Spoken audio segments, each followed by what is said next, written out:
Welcome back to Anjana thoughts and logs. మరి ముందుగా అయితే అండి అందరికీ శ్రీకృష్ణాష్టమి శుభాకాంక్షలు. సో మరి ఈరోజు శ్రీకృష్ణుడి జన్మాష్టమి సందర్భంగా ప్రతి ఒక్కరూ వాళ్ళ ఇళ్లలో చాలా చక్కగా శ్రీకృష్ణుడికి పూజలవి చేస్తారని అనుకుంటున్నాను. సో మరి నేను కూడా అండి చాలా భక్తి శ్రద్ధలతో శ్రీకృష్ణుడికి ఈరోజు జన్మదినం అయితే చేసుకున్నానండి.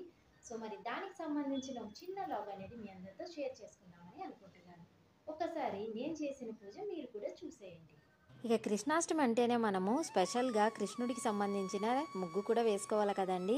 నేనైతే కృష్ణుడి చిన్ని పాదాలు, వేణువు, ఇక నెమలి పింఛముతో ఈ విధంగా రంగవల్లికి అయితే సిద్ధము చేసుకున్నాను.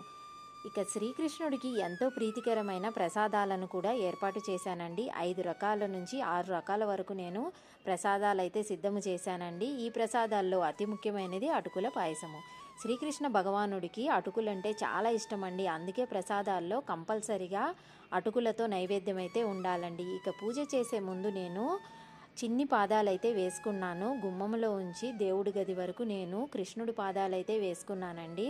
మన ఇంట్లో చిన్నపిల్లలు ఉన్నారంటే వాళ్ళతో ఈ విధంగా పాదాలైతే వేసుకోవచ్చు. ఒకవేళ లేకపోతే మనమే చేతులతో ఇటువంటి బుల్లి కృష్ణ పాదాలైతే మనం వేసుకోవచ్చండి. ఈ విధంగా పాదాలు వేయడం వలన బుల్లి కృష్ణుడు మన ఇంట్లోకి వస్తున్నట్లే అనిపిస్తుందండి మనకి. ఇక చూస్తున్నారు కదండి, ఇక్కడ చిన్న కృష్ణుడిని ఏర్పాటు కూడా చేసేసాను. పూజ చేయడానికి చాలా చక్కగా నేను కృష్ణుడిని అలంకరించుకొని ఊయలలో కూర్చోపెట్టుకున్నానండి. ఈ ఊయలకైతే అండి ఏ విధంగా తయారు చేయాలనేది మన ఛానల్లో వీడియో కూడా ఉంది, ఒకసారి మీరు కూడా చూడండి. ఇక దీపారాజన అయితే చేసుకొని నేను భక్తి శ్రద్ధలతో శ్రీకృష్ణ భగవానుడిని ఈ సంవత్సరము జన్మదినం చేయాలని స్టార్ట్ అయితే చేసేసానండి.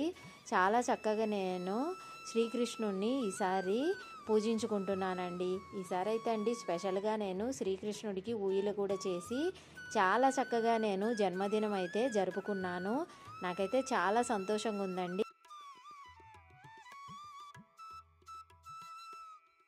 ఇక శ్రీకృష్ణుని అష్టోత్తర శతనామాలు కూడా చదువుకుంటూ పుష్పాలతో శ్రీకృష్ణ భగవాన్ని మనము పూజిస్తూ చాలా చక్కగా అయితే అండి నేను పూజ అయితే చేసుకున్నాను. ఇంకా ఈ సంవత్సరం కూడా అండి మన సొసైటీలో కూడా సాయంత్రము శ్రీకృష్ణ జన్మదిన వేడుకలు అయితే చాలా చక్కగా చేయడానికి ఏర్పాట్లు అయితే చేస్తున్నారండి. వాళ్ళు అర్ధరాత్రి 12 గంటలకి జన్మదినం అయితే చేస్తారండి. అందుకే సాయంత్రం 8 గంటల నుంచి పూజ అయితే ప్రారంభించబోతున్నారు. చూస్తున్నారు కదండి, నేను కూడా బుల్లి కృష్ణుని చాలా చక్కగా పూజించుకొని ఊయలైతే ఊపుతున్నానండి. నాకైతే చాలా ఆనందంగా ఉంది. ఈ సంవత్సరము ఇటువంటి ఊయల చేసి చిన్న కృష్ణుని పూజించడం అంటే చాలా బాగుంది కదండి. నాకైతే చాలా బాగా నచ్చింది. చాలా భక్తి శ్రద్ధలతో నేను శ్రీకృష్ణ భగవాను జన్మదినం అయితే ఈ సంవత్సరము చేసుకున్నానండి. ఇక ఒకసారి మీరు కూడా పూర్తిగా అయితే వీడియో చూసేయండి.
ఇక అంతే అండి, చూసారు కదండి మా బుల్లి కృష్ణుడికి నేను ఏ విధంగా జన్మదినం చేశానో. సో మరి మీకు కానీ ఇలా నచ్చినట్లయితే తప్పకుండా ఈ వీడియోని లైక్ చేయండి, షేర్ చేయండి, మరి మా ఛానల్ని సబ్స్క్రైబ్ కూడా చేసుకోండి.